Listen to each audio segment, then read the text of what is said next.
बोलो बम बम Mahadev balm balm. देवी और सज्जनों, आज के इस वीडियो में मैं चर्चा करने जा रहा हूँ कर्क सिंह और कन्या राशि के बारे में। कर्क राशि वालों के लिए ये समय कैसा रहेगा 7 जनवरी से लेकर के 1 फरवरी तक। सिंह राशि वालों के लिए ये समय कैसा रहेगा और कन्या राशि वालों के लिए ये समय आखिर कैसा रहेगा।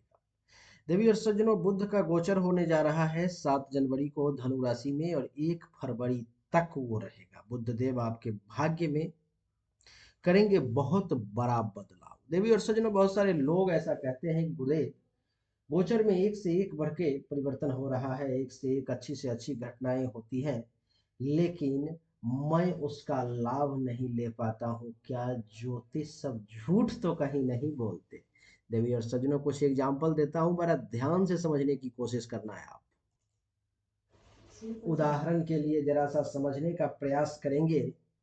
देवी और सज्जनों, बसंत ऋतु, ऋतुराज बसंत का जब आगमन होता है तो जितने भी पेड़ पौधे होते हैं उन सभी में नए पत्ती, नवकुसमित पल्लव का उनका नया जन्म होता है। करील का एक पौधा है जो पतझड़ के रूप में आ जाता है। तो क्या इसमें ऋतुराज बसंत का दोष है जो उन्होंने करील के पत्ती को नहीं बदले दिया? ऐसा नहीं है। देवी और सज्जनों, जब दिन में सूर्य का उदय होता है तो दुनिया के सारे लोगों की आंख की ज्योति बढ़ जाती है और वो चीजों को देखने लगते हैं। उल्लू एक ऐसा पक्षी है जो दिन में नहीं देख पाता। तो क्या इसमें उल्लू का दोष है? क्या इसमें भगवान सूर्य का दोष है? क्या भगवान सूर्य का दोष है? देवी और सज्जनों, एक पक्षी है, चकवा चकवी कहते हैं, उसका नाम चातक होता है।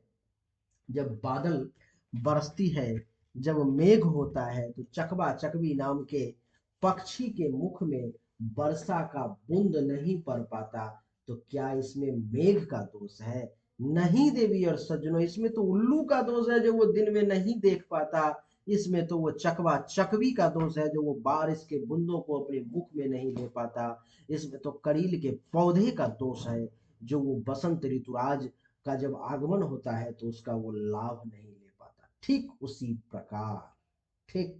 प्रकार इसमें बुध ग्रह का अथवा किसी भी ग्रह का दोष थोड़ी है। दोष तो आपका है देवी और सज्जनों, जो आप अच्छे फल ग्रह दे रहे हैं लेकिन किसी न किसी कारणवश आप उस फल को नहीं ले पा रहे। उस फल को लेना चाहते हैं तो अपनी जन्म कुंडली की जांच किसी भी योग्य ज्योतिष से जरूर करवाएं।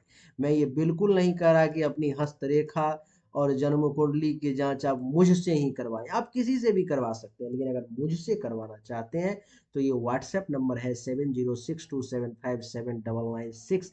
इस नंबर पर मैं आपको अपनी डिटेल भेजनी होगी। उसके बाद जा करके मैं आपको सही और एक्यूरेट जानकारी दे पाऊंगा, बता पाऊंगा कि अगर आपको लाभ नहीं मिल रहा है तो क्यों नहीं मिल रहा है, और अगर मिल रहा है तो फिर क्या कहने हैं। आइए देवी और सज्जनों, चर्चा को आरंभ करें और जानने की कोशिश करें कि कर्क के लिए, सिंह के लिए और कन्या के लिए ये समय जो है सो कैसा रहने वाला है। आइए देवी और सज्जनों, कर्क राशि वालों से चर्चा आरंभ करते हैं। कर्क राशि वालों के लिए कुंडली के छठे भाव में बुध देवता विराजमान है और छठे भाव में बुध देवता के विराजमान होने के कारण 7 जनवरी से लेकर के 1 फरवरी के बीच में कर्क राशि वाले लोग विवेकी व्यक्ति के तौर पर में जाने जाएंगे। बहुत अच्छा विवेक का सहारा मिलेगा, शील स्वभाव बड़ा सुंदर और बढ़िया रहेगा। और इस समय में आप अपने विवेक के बदौलत बड़े से बड़े दुश्मन को धूल चटा देंगे। देवी और सज्जनों, आपको बता दूं कि इस समय में आपसे बढ़िया वाद विवाद करने वाला कोई नहीं होगा। आप जो बोलेंगे लोगों को सुनना पड़ेगा पिन ड्रॉप साइलेंस होकर के। क्यों? क्योंकि क्योंकि आप जो बोलेंगे उन बातों में दम होगा, तथ्य होगा उन बातों में। 7 जनवरी से 1 फरवरी के बीच में आप कलह प्रिय कहलाएंगे। आपको जो है सो लड़ाई झगड़ा में बड़ा मजा आएगा। देवी और सज्जनों, आपको मैं बता दूं कि इतना भी मजा लेना थोड़ा ठीक नहीं आपके लिए। आपकी जानकारी के लिए ये भी बता दूं कि थोड़ा सा आलसी प्रवृत्ति के आप हो सकते हैं। मेहनत परिश्रम से पीछे हट सकते हैं। एक काम को करने में आज करे सो कल कर, कल करे सो परसों, आप परसों करे सो तरसों वाला बात आप कर सकते हैं, जो कि ठीक नहीं है आपके लिए। आपकी जानकारी के लिए बता दूं कि कुछ हेल्थ वाइज इशू 7 जनवरी से 1 फरवरी के बीच में आपको परेशान कर सकता है। देवी और सज्जनों, कुछ हेल्थ वाइज इशू से परेशानी खास करके पेट से संबंधित है, जो परेशान कर सकती है। थोड़ा सा इस मामले में सावधान रहना है। अहंकार, मैं जो है, अहंकार जो है, अभिमान जो है, वो व्यक्ति का सबसे बड़ा दुश्मन है। और ये बात हर कोई जानता है, लेकिन अहंकार भी हर कोई करता है। इसलिए अहंकार से बचने का प्रयास करें, क्योंकि इस समय में अहंकार आपको भी नहीं छोड़ेगा। मेहनत परिश्रम खूब करेंगे, अपने परिश्रम के बदौलत हर काम को, असंभव को संभव करने की क्षमता भी रखेंगे। शरीर थोड़ा सा दुर्बल हो सकता है, काम वासना की अधिकता हो सकती है। महिलाओं की तरफ जो है सो आपकी आसक्ति बढ़ सकती है, थोड़ा सा ज़्यादा ही उधर झुकाव आपका बढ़ सकता है अगर आप पुरुष हैं तो। अगर आप महिला हैं तो पुरुषों की तरफ आपका रुझान कुछ ज़्यादा ही हो सकता है, जो ठीक नहीं है आपके लिए। यहाँ से सप्तम दृष्टि बुध की कुंडली के द्वादश भाव पर में, यानी कि देवी और सज्जनों, यहाँ पर में है। कहाँ पर में? यहाँ पर में। और यहाँ पर में बैठने के कारण क्या होगा देवी और सज्जनों? आप मिथ्याभाषी बन जाएंगे, झूठ ज्यादा बोलेंगे, और बोलना अच्छी बात नहीं है, झूठ नहीं बोलना चाहिए। और आप मिथ्याभाषी इस समय में बन सकते हैं। क्यों बन जाएंगे? क्योंकि बुध आपको बनाने की कोशिश करेगा। कुल कलंकी, कुल कलंकी का अर्थ है कि आपके हाथों से कुछ ऐसा कार्य हो सकता है 7 जनवरी से 1 फरवरी के बीच में बुध के कारण, जो आपको कुल में कलंकित करवा सकता है। कहते हैं कि मदिरा पान, नशा पान करने के वाले के चक्कर में आप फंस सकते हैं, तो उससे थोड़ा सा बचने का प्रयास करें। नीच प्रकृति से बचने की कोशिश करें, दुष्ट विचार से बचने की कोशिश करें, और व्यसनी बनने का प्रयास न करें। उससे अपने आप की सुरक्षा करें, तो बाकी से आपकी सुरक्षा भगवान करेगा। तो कर्क राशि वालों के लिए समय 50% बढ़िया तो 50% खराब है। कर्क राशि वालों को थोड़ा सा विशेष सावधानी बरतने की जरूरत है। ये जो दो चार चीजें मैंने निगेटिव चीजें बताई है, उनसे अपने सुरक्षा करने का प्रयास कर्क राशि वाले लोगों को करना है। कर्क के बाद बात करेंगे सिंह राशि की। सिंह राशि वालों के लिए कुंडली के पंचम भाव में, यानी कि यहाँ पर में बुध देवता विराजमान है और दृष्टि है एकादश भाव पर में। इसका क्या फल मिलेगा सिंह राशि वालों को, आइए समझने का प्रयास करते हैं देवी और सज्जनों। कुंडली के पंचम भाव में बुध के बैठने के कारण क्या होगा? तो सिंह राशि वाले लोग इस समय में प्रसन्न रहेंगे। 7 जनवरी से 1 फरवरी के बीच में प्रसन्नता का एहसास होगा। काफी प्रसन्न, काफी खुश रहेंगे। बुद्धि भी आपकी बड़ी कुशाग्र हो जाएगी। कुश के अग्र के भाग के समान। कुश का अग्रभाग इतना तीक्ष्ण होता है, किसी को भोंक दिया जाए तो उसके चमड़ी में प्रवेश कर जाएगा, इतना तीखा, सुई के नोक के बराबर होता है। तो इतना ज्यादा बुद्धि आपका तेज हो जाएगा। इस समय में समाज में जो गणमान्य व्यक्ति हैं, जो इज्जत प्रतिष्ठा मान सम्मान वाले व्यक्ति हैं, ऐसे में सिंह राशि वालों की गिनती होगी। और इतना ही नहीं, हर प्रकार के सुख की प्राप्ति का भी योग सिंह राशि वालों को बनता हुआ नजर आ रहा है। आप एक सदाचारी व्यक्ति के तौर पे जाने जाएंगे। इस समय में आपका आचरण चरित्र देख करके लोग ये सोचेंगे कि काश ऐसा आचरण चरित्र वाला मेरा भी बच्चा हो जाए तो कितना बढ़िया होगा। यानी कि सदाचारी बनाने का आपको प्रयास करेंगे देवी और सज्जनों। आप चरित्रवान रहेंगे, कहीं इधर उधर मन आपका नहीं बहकेगा। ये छोटी बात नहीं है। आपकी जानकारी के लिए बता दूं कि सिंह राशि वाले लोगों को इस समय में वाद प्रिय बनाएंगे। वाद प्रिय का अर्थ है कि वाद्य यंत्र जो होते हैं सिंगिंग के लिए, डांसिंग के लिए, इन सब के लिए जो यंत्र होते हैं, उन सब यंत्र के प्रति आपका बड़ा जो है सो रुझान रहेगा। आप में एक कवित्व का गुण जो है सो विकास हो सकता है। आप कविता वगैरह लिख सकते हैं अथवा कविता वगैरह बोल सकते हैं। छोटी छोटी बातों पर में आपकी तुकबंदी जो है इस समय में हो सकती है। देवी और सज्जनों, इतना ही नहीं, आप में विद्वता का गुण बढ़ेगा। आप विद्वान व्यक्ति के तौर पर में जाने जाएंगे, और इस समय में आप उद्यमी कहलाएंगे। उद्यमी का अर्थ समझते हैं आप? हो सकता है कुछ नया कारोबार वगैरह आप शुरू कर सकते हैं, ऐसा योग आपके लिए बन रहा है। यहाँ से सप्तम दृष्टि कुंडली के एकादश भाव पर पड़ रही है देवी और सज्जनों। और जब एकादश भाव पे सप्तम दृष्टि पड़ती है तो क्या होता है, तो उसको जरा श्रवण कीजिए। बुध ने एकादश भाव को देख लिया, इसका अर्थ ये हुआ कि सिंह राशि वालों को धनार्जन करने का योग बनेगा। 7 जनवरी से 1 फरवरी के बीच में आप धन का विशेष अर्जन जो है सो करने वाले हैं। संतान से आपको सुख की प्राप्ति होगी।